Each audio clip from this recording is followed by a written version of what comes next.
Halo semuanya, selamat datang di website inventaris Harum Sentosa. Di sini saya akan menjelaskan atau memberikan tutorial bagaimana cara menggunakan website ini. Tapi perlu kita ketahui dahulu bahwa arti dari inventaris sendiri adalah sumber daya atau stok ataupun item pada suatu organisasi. Sehingga tujuan dari website ini adalah untuk mempermudah administrator dalam pengolahan data barang seperti pencatatan data barang, peminjaman barang, lalu untuk mengolah laporan data pada yayasan ini.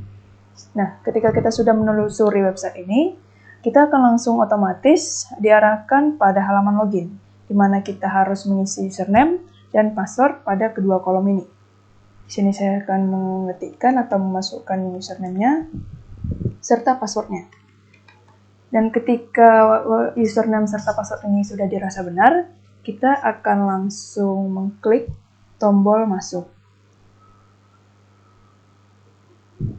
Nah, karena username dan password yang kita masukkan adalah benar, maka website akan langsung mengarahkan kita kepada halaman dashboard.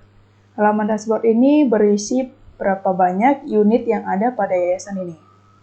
Lalu pada sebelah kiri kita akan melihat logo Harum Sentosa, lalu nama atau profil administrator, serta juga fitur-fitur yang ada pada website ini.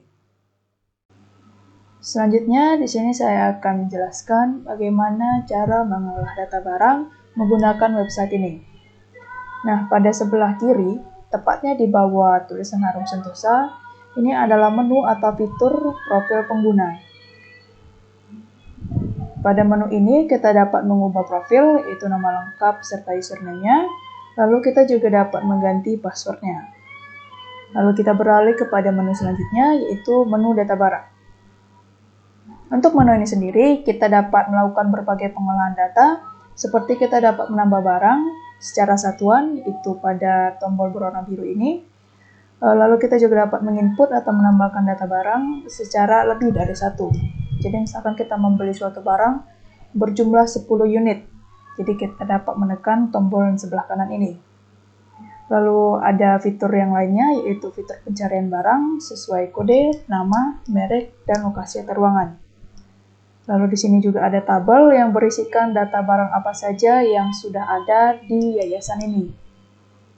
Pada tabel bagian sebelah kanan, ini adalah kolom aksi di mana kita dapat mengedit atau mengupdate bagaimanakah kondisi barang tersebut atau apakah barang tersebut masih layak untuk digunakan. Tapi sebelum itu, kita akan mencoba untuk menambahkan barang secara satuan. Kita klik saja tombol ini, lalu akan diarahkan pada pengisian kolom-kolom ini. Dan untuk kolom ini sendiri harus diisi secara lengkap, kecuali untuk keterangan. Keterangan ini opsional, di mana kita bisa mengisi ataupun tidak. Sedangkan untuk yang berada pada kolom yang lainnya, itu diwajibkan untuk diisi. Kita isi saja, semisalkan kita akan menambahkan barang, yaitu papan tulis putih.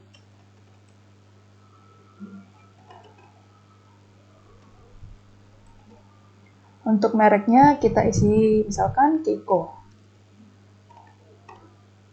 Lalu untuk kategorinya kita isi adalah barang tidak bergerak. Untuk asalnya sendiri, kita bisa mengisi dari manakah asal tersebut diambil atau dibeli.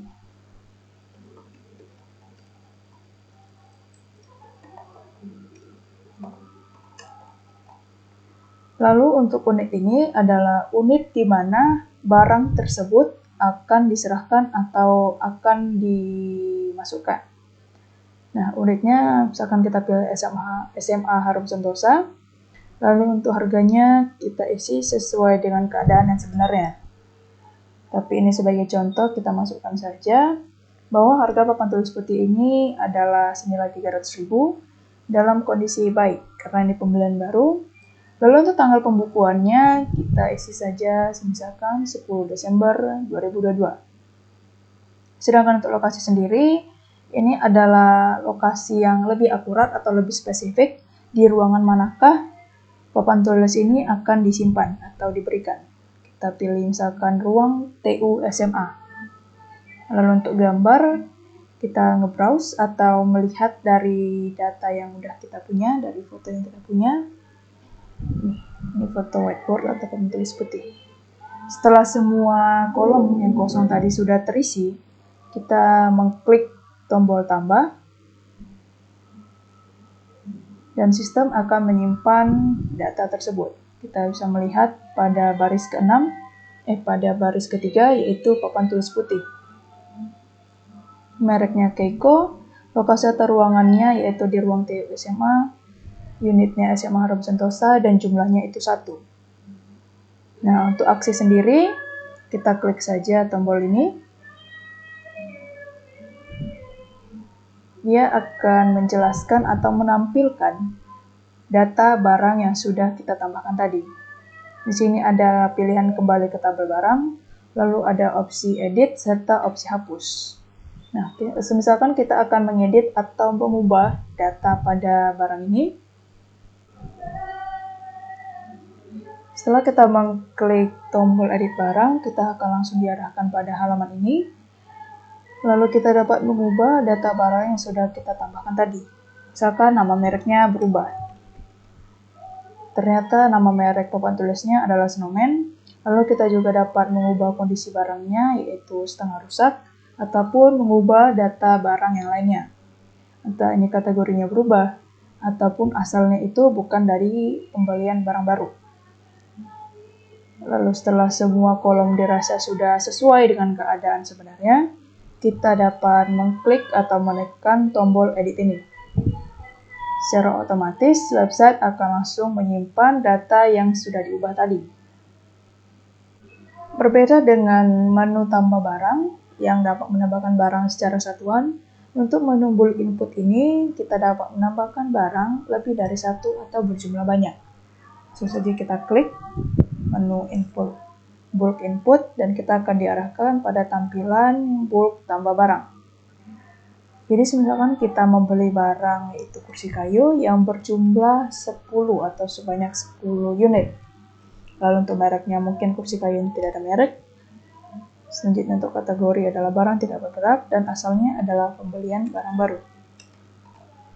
Lalu untuk unitnya kita biarkan saja SMK Harum Sentosa, dan untuk harga satunya 400.000, jika dikalikan 10 maka 4 juta. Kondisinya baik dan tanggal pembukuan mungkin bisa Anda masukkan tanggal 19 Desember 2022, dan untuk lokasinya di ruang 101 SMK.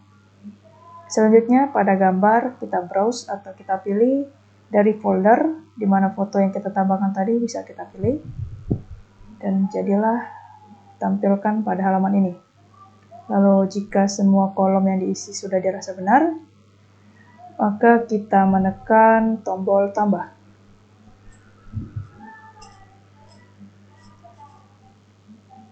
Data yang sudah kita isi ini akan disimpan otomatis oleh sistem, dan kita akan langsung diarahkan pada menu data barang tadi. Nah, terlihat di sini bahwa data yang kita masukkan telah berhasil, itu berjumlah 10 data, dan data tersebut berada di urutan kolom di baris pertama, dengan nama kursi kayu dan jumlahnya 10. Pada sebelah kanan, kita dapat melihat tombol aksi. Pada tombol aksi ini, kita akan diarahkan pada halaman detail data barang, di mana di sini ada informasi data barang tersebut, lalu juga ada fotonya. Sedangkan untuk pada halaman bawahnya, kita dapat melihat bahwa 10 kursi kayu yang telah ditambahkan ini ditampilkan langsung melalui tabel keterangan ini. Lalu untuk aksi masing-masing unitnya atau masing-masing barang, kita dapat melihat pada sebelah ini, tombol sebelah kiri, untuk tombol yang di tengah berwarna merah adalah tombol hapus, sedangkan untuk tombol yang berwarna biru ini adalah tombol update atau ubah data barang. Beginilah datanya, beginilah tampilan edit barangnya. Sedangkan untuk aksi melihat ini, kita dapat melihat detailnya. Lalu untuk hapus, kita dapat menghapus data barang secara satuan. Misalkan pada nomor pertama kita hapus. maka dia akan menghapus jumlah satu barang ini, sehingga barang yang tadinya 10 menjadi 9. Sedangkan jika data barang yang kita tambahkan tadi semuanya salah, kita mungkin bisa dapat menghapus semua barang ini. Kita klik OK saja, maka akan diarahkan kembali ke data barang. Kursi kayu tadi yang berada di urutan pertama menjadi hilang karena telah kita hapus. Nah, kita sudah selesai melakukan pengolahan data menggunakan website Inventaris Harum Sentosa dengan menggunakan menu data barang. Pada video selanjutnya akan dijelaskan bagaimana mengolah data menggunakan menu peminjaman barang, menu laporan, serta menu pengaturan unit dan lokasi. Sekian untuk video kali ini. Terima kasih telah menonton.